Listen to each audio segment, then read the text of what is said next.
Hello everyone, welcome back to the channel Speaking Spurs with me, Kieran, talking all things Tottenham Hotspur. So, we're a bit happier today, aren't we? Look, I'm not going to get carried away. I know it's Sheffield United. I know they've been relegated. But the fact is, when your team wins, it puts you in a good mood. Football, it can make or break your day. And let's face it, it makes your day, especially when you win so convincingly. So, yeah, 4-0 win against Sheffield United at the Tottenham Hotspur Stadium. Ryan Mason now, 2 Premier League games, 2 victories, and just that one loss coming against Manchester City in the Carabao Cup final, where, let's face it, Manchester City are a bit unstoppable at the moment, so we're not going to grumble too much about that. The fact is, Ryan Mason's in there, he's having a go. And he's set up completely differently to how he has so far. He's not had long to work with the players at all, we know that. And to change a team, it takes a long time to put your stamp on a team for any manager coming in. And for somebody so young, like, he knows the boys and he knows the way Tottenham play. And I feel like that's exactly what he's trying to do. So we'll go through the lineup that we had, and that kind of shows you exactly where he wants us to go. So Lloris in goal. We had Aurier and Reguilon as our wing-backs. Toby Alderweireld and Eric Dyer stay as a partnership in that centre-back. Højbjerg is the holding midfielder on his own. Now that's a first for a long, long time. He's normally had a partner there, and it's been Dele for much of that season. But no, he's there on his own. And then on the wings, Gareth Bale is restored to the starting lineup, with Heung-min Son obviously taking up his normal left-sided position. And then Dele Alli comes back into the team next to Gio Lo Celso, and then Harry Kane through the middle up top. So there you go. Looking at the lineup straight away, it's top heavy. And you think about the wing backs as well. Obviously, we know that Davies wasn't going to play because he's injured, but still, Reguilon and Aurier, they are our 2 more attacking fullbacks, wing backs, whatever you want to call them. And then to have Dele Alli and Giovanni Lo Celso operate in more attacking midfield positions with the likes of Bale and Son, that's a very attacking lineup. One that I was very happy to see, and smartly, Sheffield United was probably the right time to take a risk with that. Obviously, we're used to Tottenham being more of an attacking team, albeit over many of the years we haven't seen as much success. But it does make for a better watch, and us as fans, we don't want to see this boring low block football. I don't care how many games we win. If the football's boring, I don't want to watch it. You know, it's great to go, yeah, Tottenham are a fantastic team, we're winning game after game after game, but I don't want to see 1-0 after 1-0 tight games, defending and just hitting on the counter-attack. For me, boring football doesn't work. If we look at the subs quickly, Doherty, Sanchez, Winks, Lamela, Joe Hart, Sissoko, Bergwijn, Moura and Ndombele. So these 4 goals, we saw a hat-trick from Gareth Bale. Very, very good goals. Sonny had 2. One of them obviously ruled out for offside. But yeah, Sonny's goal was a great goal. And assists, 2 from Serge Aurier. It's only his 3rd this season. 1 for Sonny and 1 for Bergwijn. So if we just have a look through the game now, not to mention as well, Gareth Bale, this is his 50th Premier League goal. But yeah, the game itself, we started fairly brightly, which is something we haven't done a lot this season. It's taken us 10, 15, 20 minutes to really work our way into games, but we started on the front foot. I mean, on top of that, Sheffield United were in the game very much at this stage. It was kind of a free-flowing game. There was a bit of back and forth going on. Both teams trying to feel their way, but we weren't just sitting back defending, which was nice to see. Bale's opener on 36 minutes. It was a lovely goal in the end. Serge Aurier sees this run of Gareth Bale's through the middle, and it's a great run. It was lovely for Aurier to pick up this run, scoops the ball over the top, bounces, keeper comes out slightly. Gareth takes it with the outside of his foot and just guides it into the back of the net. It was a great piece of work between the 2 of them. Well done, Serge, for seeing that run. Great to see Gareth making that run. There we are, 1-0. And then 52 minutes in, Son has a goal.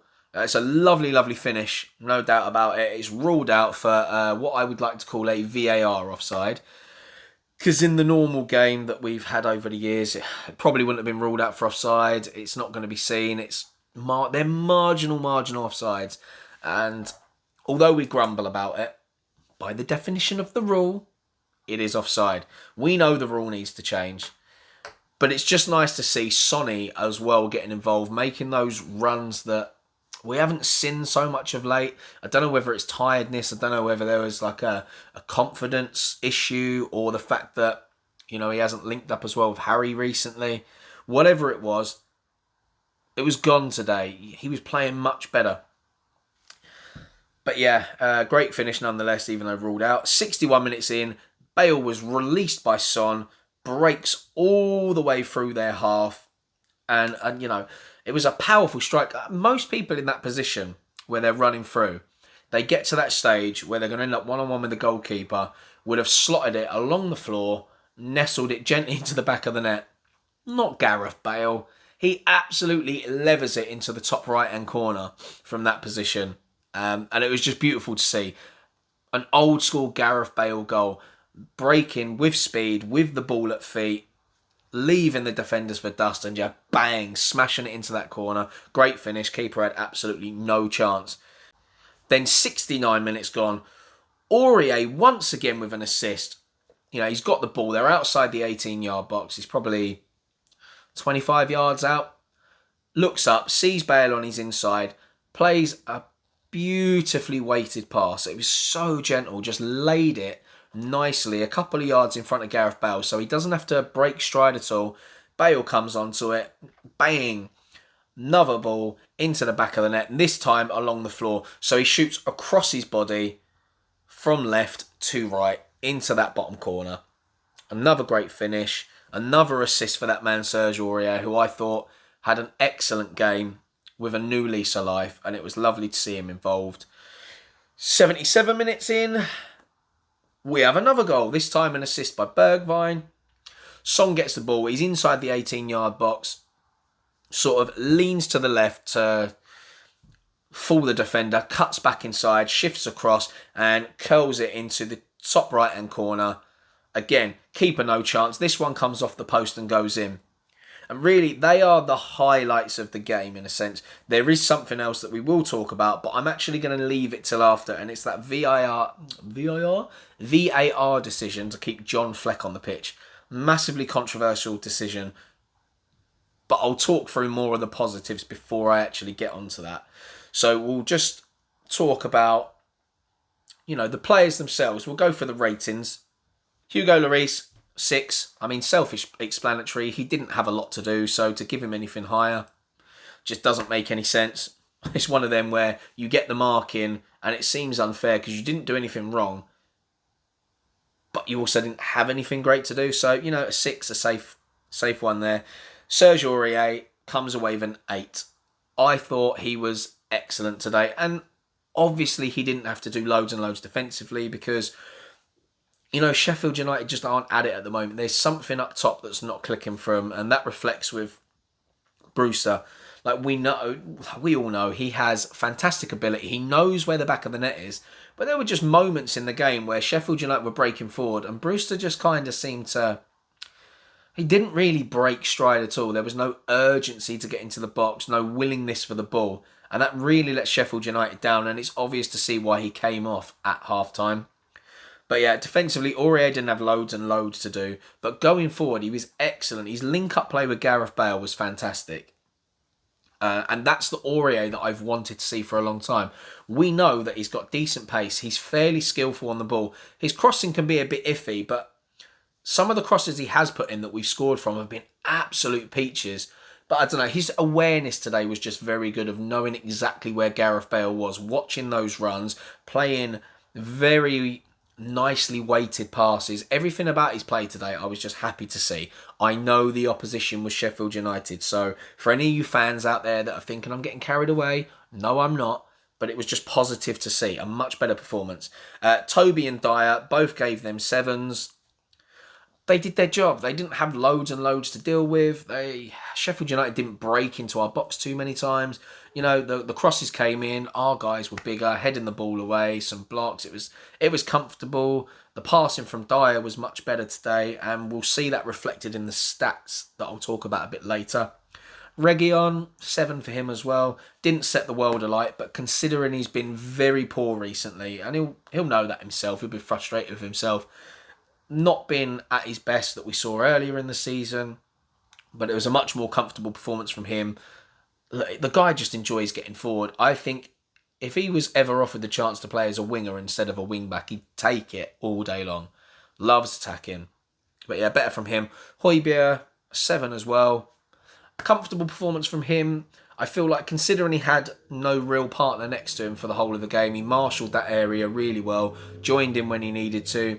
He actually got involved in quite a few of the attacks, which was nice to see, because he does have good technical ability. And from him, again, his passing has been a bit iffy lately, but it was much better from him today as well. Who else?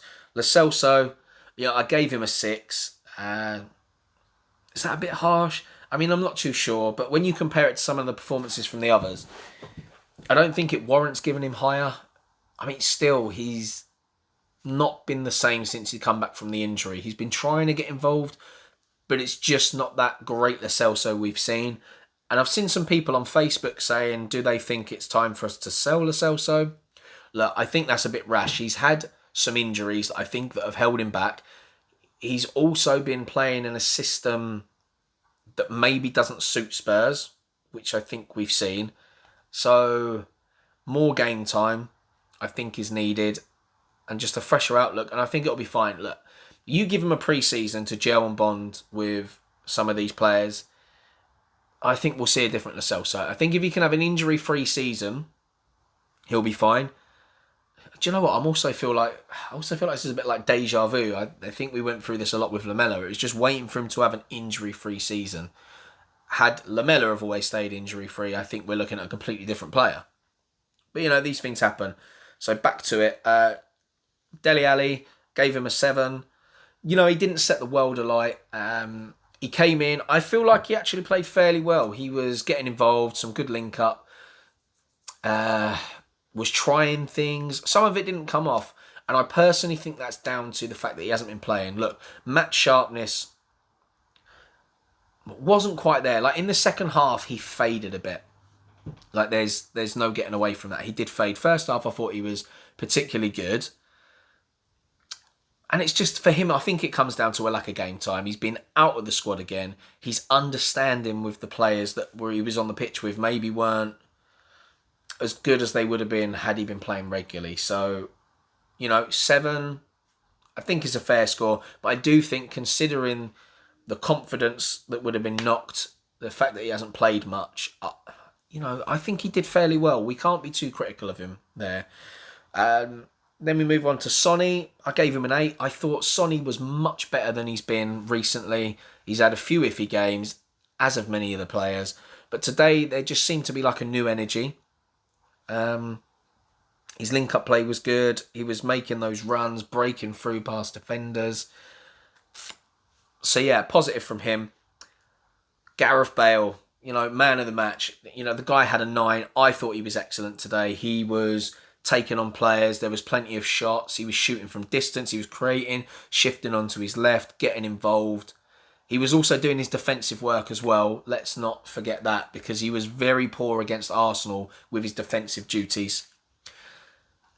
Which is probably why I think he didn't play against Manchester City in the final. I think Ryan was worried that he was going to leave our fullbacks exposed. But, he did very well today. As I said, there was good link-up play between himself and Aurier. But I thought all round today, his game was... Yesterday. His all-round play was very good. Banged in a hat-trick. 3 classy goals, which you expect from Gareth Bale when he's in form. Great to see him back on the pitch again. And may it continue. And then Harry Kane. I hate giving Harry Kane what I would call an average score, but Harry I gave a 6. And I almost feel like I could have potentially given him a 5, because I feel he was our worst player on the pitch. he offered little bits in the first half. Had a couple of shots. There was one where he was on the left-hand side, just outside the 6-yard box, in and out of the defender, took a touch forward, took a shot, and it was going wide. The defender blocked it anyway. He could have laid it to Højbjerg outside. Harry Kane with those instincts. To be fair, normally you'd expect him to score from that. He had another one where Reguilón slotted it across just inside the 18-yard box. Harry took it first time on his left foot and boom, absolutely skied it. It was just one of them days for him. He was very off it. I don't feel like he was at the pace of the game the whole way through. And again, we've noticed this several times as fans. Harry Kane, no matter whether it's a long-term injury, a short-term injury, we know he rushes himself back. Harry Kane, when he's not 100%, it's noticeable. And especially when everybody else in the team, in an attacking sense, was at it on the day, it really showed. And I feel like he was poor. Like, there's no other way of putting it. Like, I'm not doubting him. I think he's a great player. But, I don't know, he just didn't offer us as much. And it's just lucky that the other players were offering it. And that's where someone like Gareth Bale, I think, needs to play more. Like, if Harry's having an off day and Sonny's having an off day, you have another man there to pick up and take the game by the scruff of the neck. Had Vinicius have been on the bench, I'd have probably brought Harry off and put him on. Like, I don't think Ryan would have, but me personally, I would have done. I know there's this sense of, is he going to stay, isn't he? And subbing him in games isn't going to put him in a better mindset, but you have to do what's best for the team. I think it's just lucky that we were very much in control of the game. Because otherwise, I don't care how good he is. He could be the best player in the world. If I'm not getting what I need from him, I'd have subbed him. So yeah, I gave him a 6, but possibly could have given him a 5, based on the fact that, you know, Lo Celso and Lloris both got 6s, and I thought they were both better. So there's an argument for that. If we talk about now Ryan Mason's press conference, I'll skim through the points. Essentially, Gareth Bale, he thought he was outstanding. He's world class. Pleased with his commitment, all-round play. He was running. He fought for the team. About the team itself, there was a very good week with the group, because I think it was one of the guys was asking about the fact that we went for an attacking style of football, more the Tottenham way. And Ryan reiterated the fact, as what I'd said earlier, it's very difficult to put your stamp on a team straight away. But it was a more Tottenham style of games, yeah. So a good week with the group. They trained hard. They tried to install some principles. But he said the most important thing was the attitude on the pitch paired with the class. You know, the finishes from Bale and Son, the all-round play, Aurier getting forward, link-up play, great. He was asked about Aurier and assists. Obviously, he doesn't get many, but we would expect him to get more based on the type of player he is. Ryan's response to that was, look, firstly, Aurier is a defender, so the most important thing for him is to defend, which we saw under Jose. There were matches where if you didn't have the crowd noises on, you would have heard Jose telling them to stop their runs if they were going too far forward. But, you know, given the freedom today, but most important is to defend. But what made it more impressive is that Serge Aurier is one of those players that is fasting for Ramadan.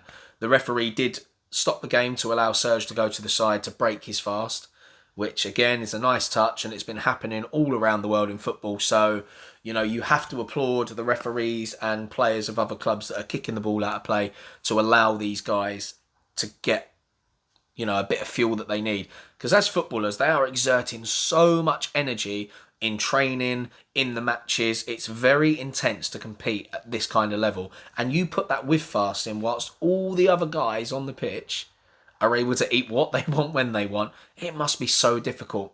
Like, I work with somebody, a lady that's actually doing Ramadan, and at work, she's just so tired. There's just moments where she's saying, look, I'm really tired. I just wish I could have some water. So it's not even the food. It's just having that little bit of water to revitalise your body.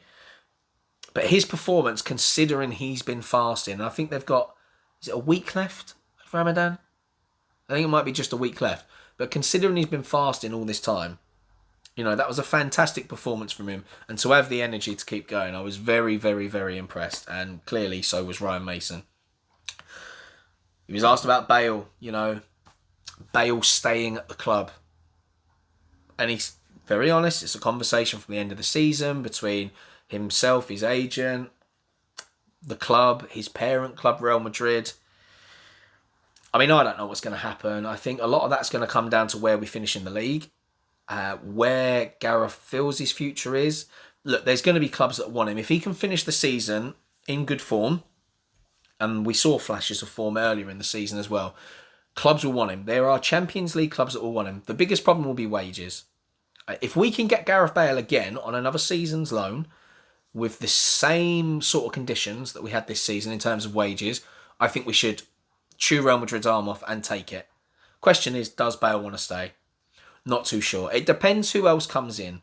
If he's offered Champions League football with another club and they buy him and they give him a decent chunk of wages, he may go. But with Spurs, it depends as well on who the manager is coming in. I think that needs to be cleared up very soon. I know they want to get it done as soon as possible, which is going to be hard, but Gareth's not going to be at the club by the time they appoint a new manager. So I don't know what's going to happen there. That's one to look out for. We'd love him to stay. And I think given the game time, we've got a great player on our hands. He was asked about the VAR decision on Lo Celso. He said, should be a red card, no doubt, especially when you compare it to the red cards that have been given out in recent games. Doesn't understand it. He said that makes it even more shocking. He was asked about overtaking Chelsea, securing that top 4 spot.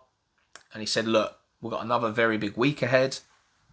And it sounds cliche, but we take it game by game. Of course we take it game by game. We are in a situation where our fate comes down to the other teams around us. Look, at the end of the day, Chelsea are 5 points above us on level games. West Ham are 1 point below us with a game in hand. Liverpool, 2 points below us with a game in hand. So it all comes down to what happens with these remaining fixtures from the other guys. All we can do is go out there, work hard, and win the rest of our games. If we take maximum points from these last 4 games, we've done everything we can.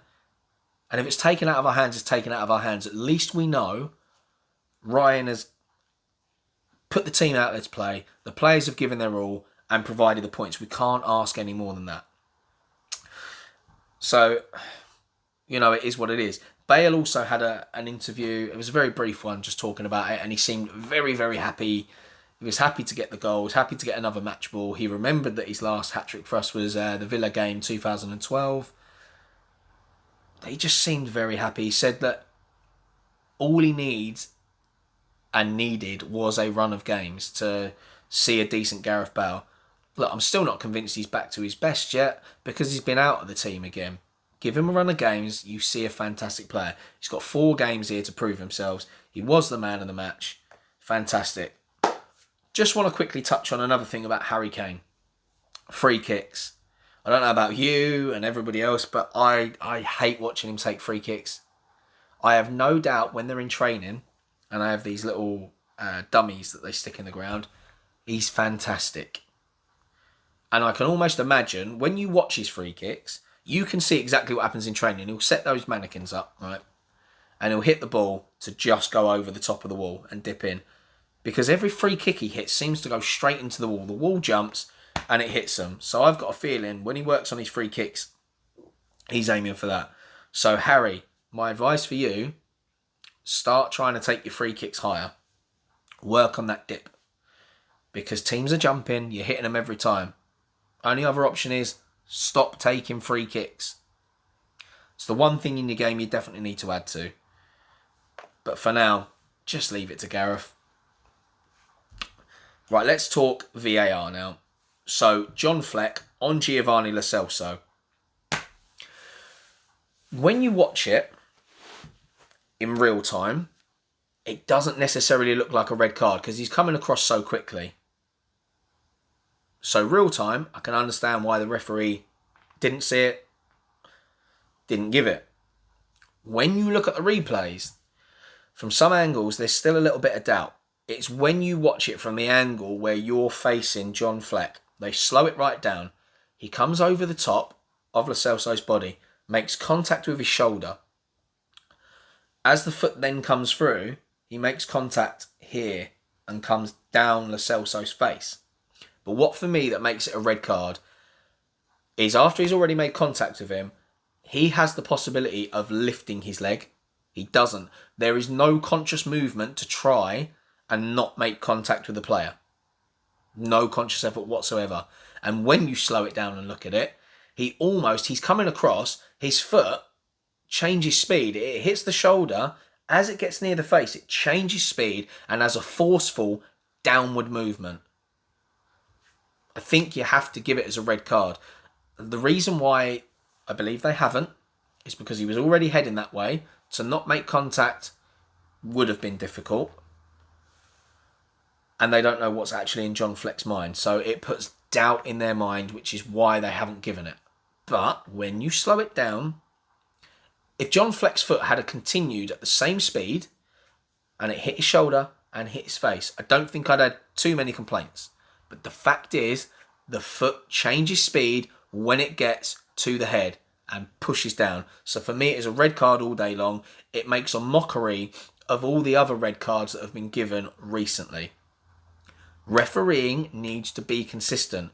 Don't have VAR. Why is it nobody can say it when you're angry? VAR. There you go. It's out there.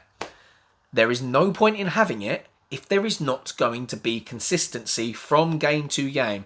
How can a technology that we've brought in to bring consistency to the game cause so many freaking problems?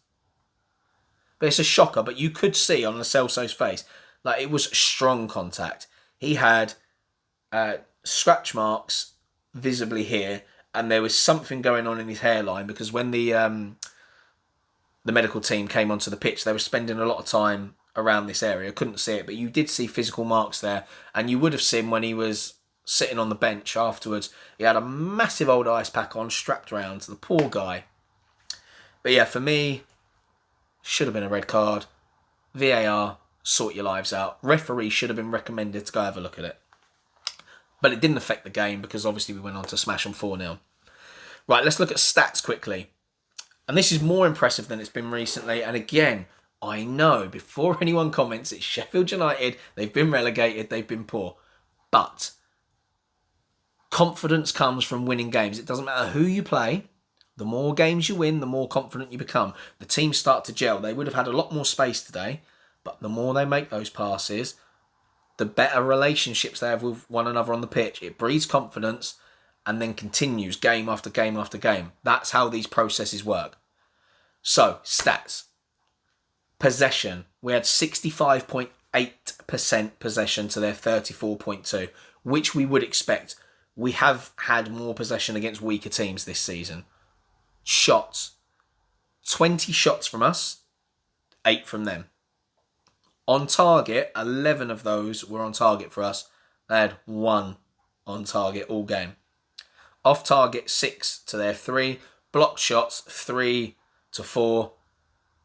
Passing. Now, this is where it's impressive. Our passing recently has not been acceptable from a number of players. Eric Dyer, Højbjerg, Sanchez certainly. Our passing, 90.9% accuracy. And again, yes, I know Sheffield United, weaker team, yada, yada, yada. That's impressive, considering how much we were attacking during this game. That's not because we were faffing about with the ball at the back. And this is why I get annoyed when our passing percentages are lower normally in games, because we spend so much time fannying about with the ball at the back, passing it across our defensive line to the holding midfielder, back to the defence. No, we attacked a lot in this game, which means creatively, the guys were on it. Sheffield United, 77.2%. Not too bad, really, considering they didn't have loads of the ball. Corners, we had 6 to their 0.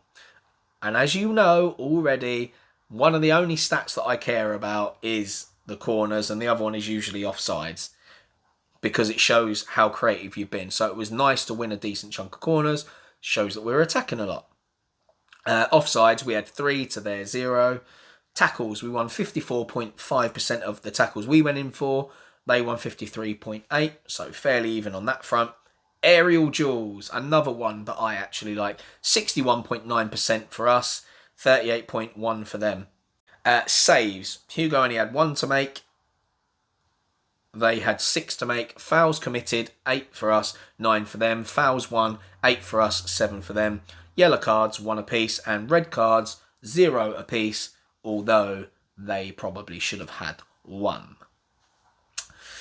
Now, let's just look at remaining fixtures to end this video. I'm not going to talk about managers again today, but we have been linked with some others, and it's getting a bit boring. They're not going to announce it. They've got to have interviews and stuff, and some of those are international managers which can't commit till after the Euros, which I think is a mistake.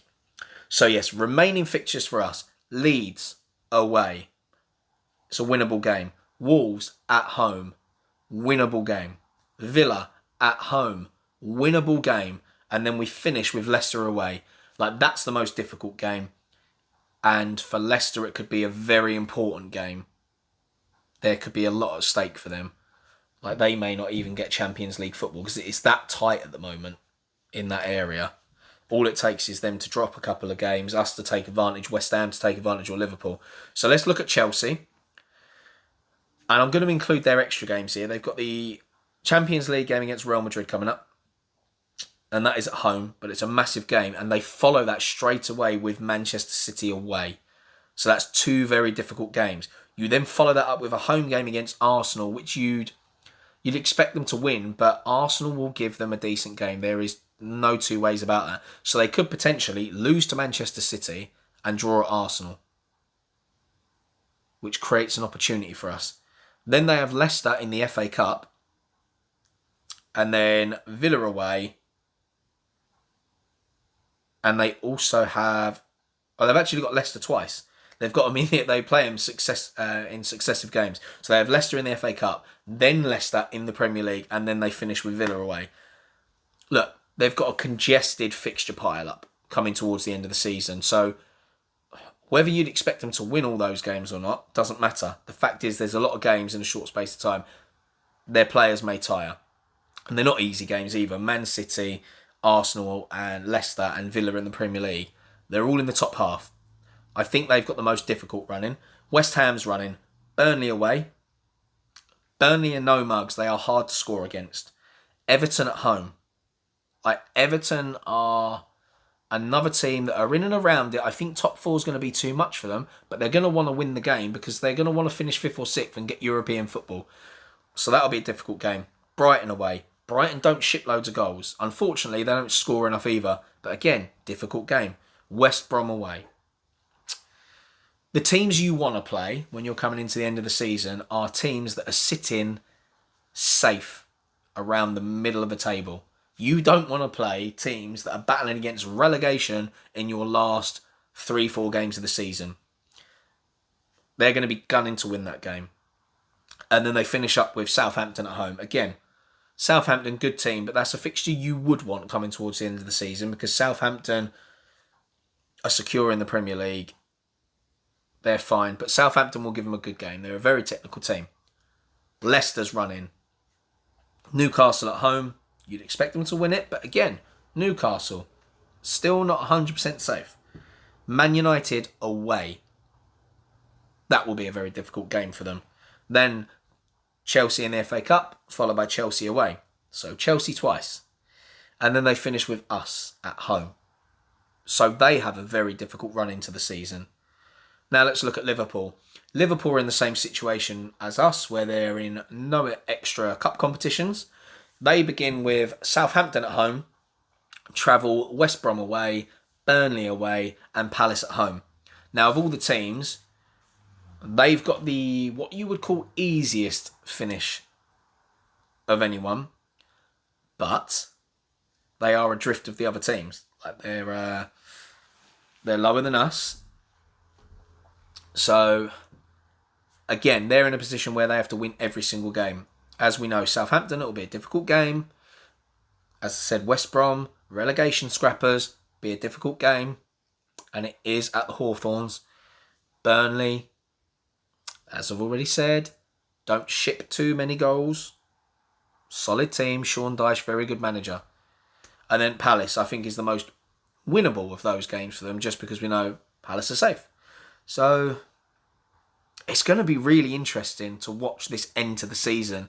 I think I'm just glad that Chelsea have not only a difficult run-in, but a congested run-in.